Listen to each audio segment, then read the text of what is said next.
Ćao, dobrodošli na kanal. Danas pričamo o tinejdžerskoj depresiji. Nije samo to tinejdžerska, malo i ovi stariji, tako do 23. 4. padaju u neku depresiju. Neki padaju u depresiju, ne znaju ni sami zašto su u depresiji, ali najčešće je to zato što su nezadovoljni sa svim oko sebe. Ja često znam da kažem da su ovi što su mnogo pametni češće u depresiji nego oni što nisu baš tako pametni, zato što osete okruženje, tačno osete šta ko misli, ne mogu, idu korak s vremenom, idu napred, a svi su unazad, onda to ni ne mogu da podnesu. I mislim da je to najčešći problem, u stvari, inteligentne dece. I ja dolazim u susret sa ljudima koji pričaju neke nebuloze, pričaju neke zastarele teme od pre 100 godina, da prokljuvim svakog da li je dobronameran, da li nije. Ja sve to vidim, ali jednostavno stavim barijeru i samo se spuštam na nivoe. Najbolje je kada se spustite na nivo. Morate, da bi opstali, da ne bi došli u depresiju, morate da se spustite na nivo. Ako pričate sa nekim koji nije tako inteligentan, koji nije u korak s vremenom, nije u korak uopšte s vašim interesovanjima, s vašom sferom, vi se spustite na taj nivo, odslušate to, znate, nije vam to neka bliska osoba, nije vam to neko najbliži i idete dalje. Morate to da bi opstali. Ja znam da u društvu, da vas nerviraju, vi imate neku viziju, ali te vaše vizije možda se ne ostvare, uprkos vašoj inteligenciji. Morate imati različite ljude oko sebe, ne bi li prikupili svakakvu energiju i od onog što je manje pametan, i od onog što je mnogo pametan, i od onog što je preveseo, i od onog što je tužan. Svakakva ta energija vama treba da bi išli napred. Depresija se javlja i ne samo zbog ovog o čemu sam sad pričala. Javlja se zato što očekujete mnogo, a niste dobili. Prvo, samo razmislite o tome, živite u zemlji Srbiji i to prosto je tako. Živite život, ne propuštajte stvari koje će lepe se dogoditi. Čak ako vam se sad ne događaju lepe stvari, desit će se. Ako padnete u depresiju, do takvih lepih stvari nećete ni stići. Život je i uspon, i pad, i druženje i sa ovakvima i onakvima, i da vam se ne desi, a ako vam se nešto ne desi, uvek razmišljajte gde ste vi pogrešili. Nemojte kriviti nikad nikog drugog, to sam već pričala. Mladi ljudi su u depresiji zato što ih ne razumeju roditelji, ne razumeju nastavnici, ne razume okolina. Obično te osobe koje niko ne razume, oni su ili nadprosečno inteligentni, ili su mnogo razmaženi, treće nema.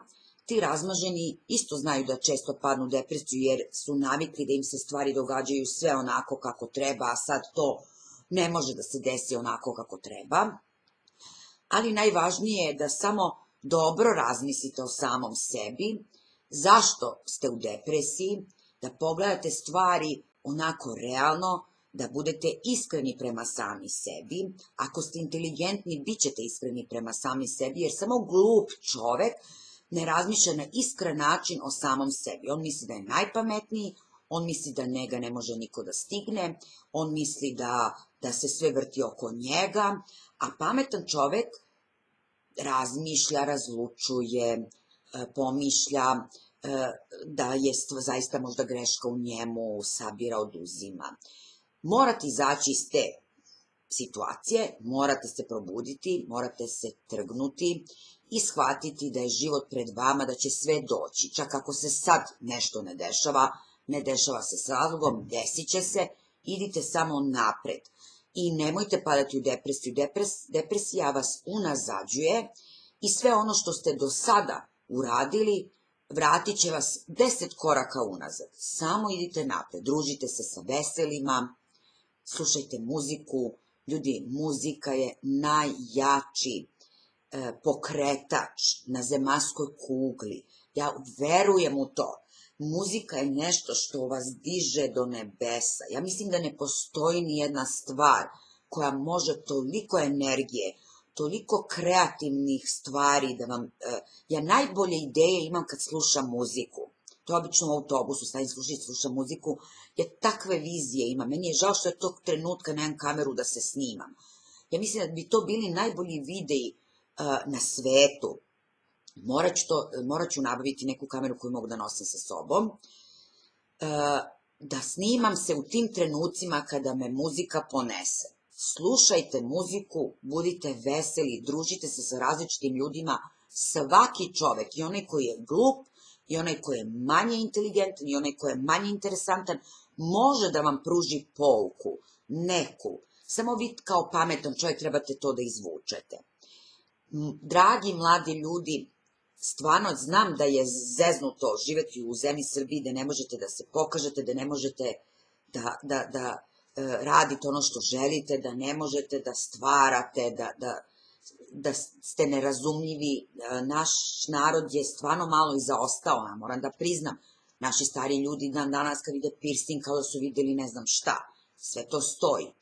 Ali morate se izboriti sa tom situacijom i krenuti zaista onako napred, razmišljati o tome, sve to život, možda nam je takva sudbina, nije džabe, moramo da istrajemo.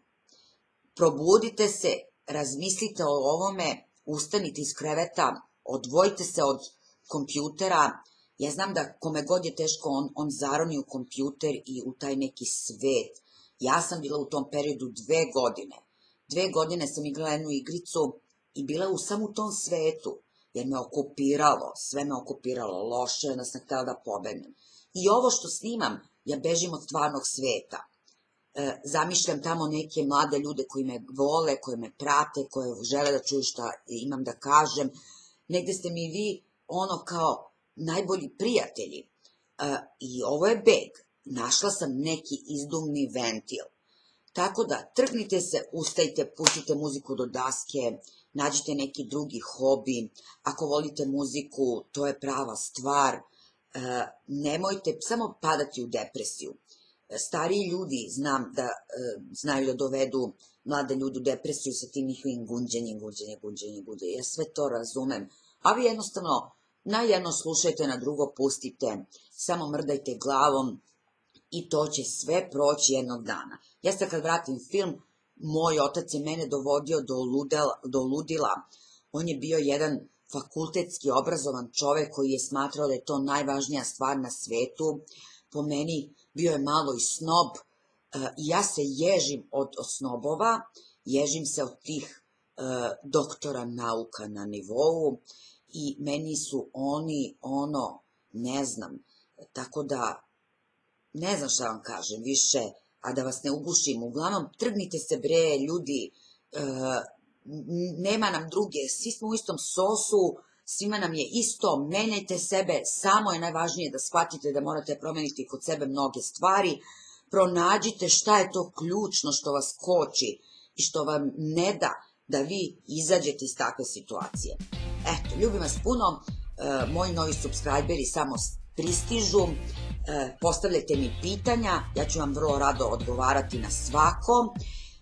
Pišite mi šta vas zanima i šta bi volili da znate, čak i ako je glupo pitanje vi postavite, ne postoje glupa pitanja, postoje glupi odgovori, ali dobro, možda i ima malo glupih pitanja, ali dobro, ne, šalim se, ne libite se, pitajte me šta god hoćete, ja ću vam na sve odgovoriti putem videa. Ljubim vas, čao!